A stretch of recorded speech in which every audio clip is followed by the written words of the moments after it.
O maior rio do mundo já correu na direção oposta, não rumo ao Atlântico, mas para o outro lado do continente. Como isso foi possível? Que forças da Terra poderiam inverter o fluxo de um rio inteiro? Para descobrir, precisamos voltar milhões de anos e explorar um capítulo da história amazônica que parece quase fictício: o tempo em que o Amazonas ainda não era o Amazonas.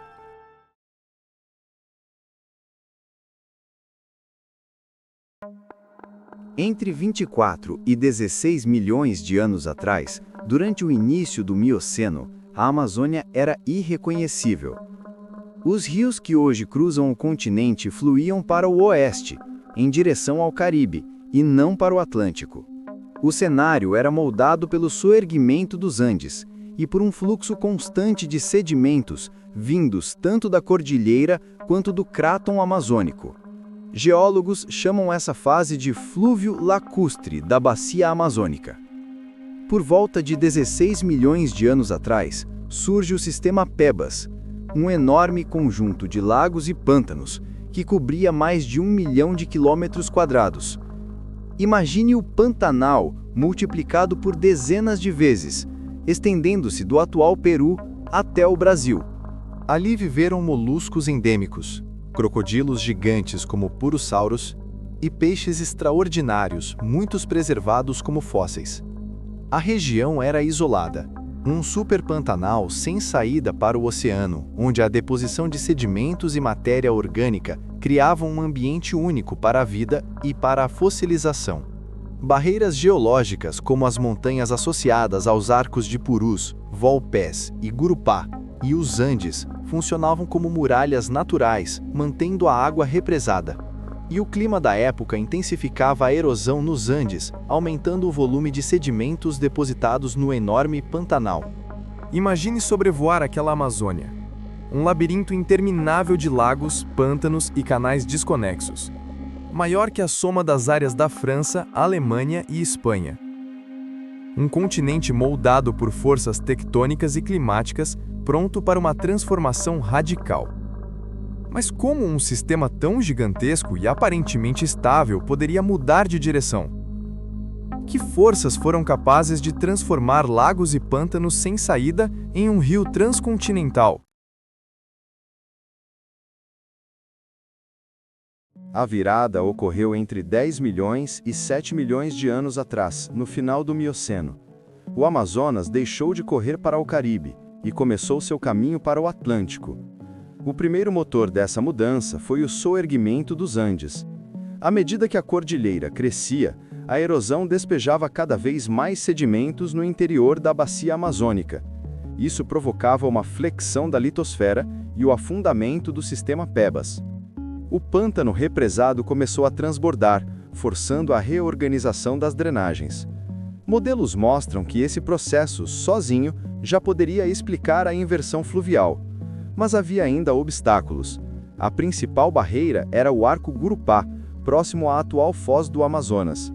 Por milhões de anos ele manteve as drenagens presas a oeste. Só no final do Mioceno, sua ruptura abriu caminho para o Atlântico. A situação foi reforçada por uma queda do nível do mar, ligada a glaciações na Antártica. Rios menores conectados ao Atlântico puderam então avançar e capturar as águas do sistema Pebas. Esse fenômeno é chamado de erosão remontante. O Amazonas passou a desaguar no Atlântico, substituindo os depósitos antigos do cráton amazônico por sedimentos vindos dos Andes. Evidências geológicas confirmam a mudança. Na foz do Amazonas, a taxa de deposição de sedimentos aumentou quase 4 vezes, formando um leque submarino de mais de 8.000 metros de espessura. Nesses sedimentos foram analisados nanofósseis, feita a datação de cristais de zircão e desenvolvidos estudos isotópicos que identificaram os Andes como sua área-fonte.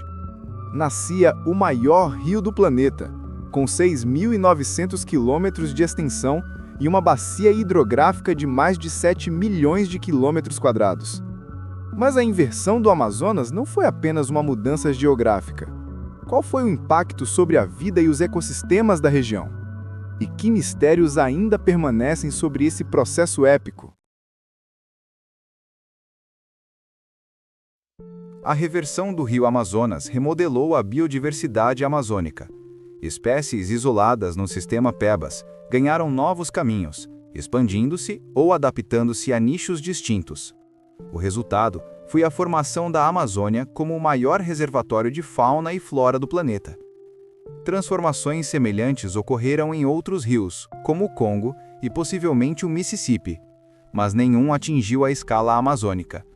O episódio também é um laboratório natural para geólogos. Ainda há debate sobre os fatores decisivos da reversão. Alguns defendem que a flexão da litosfera pelo soerguimento andino foi suficiente.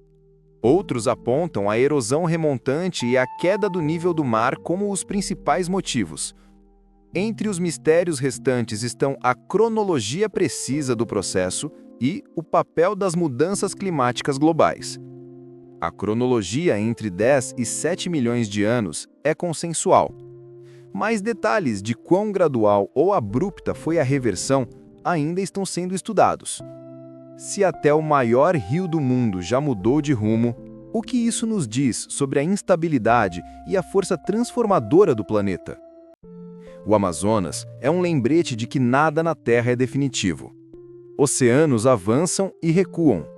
Montanhas se erguem e são erodidas, e até os rios podem encontrar novos caminhos. Do Lago Pebas ao Rio Transcontinental, a história do Amazonas é uma narrativa de transformação épica.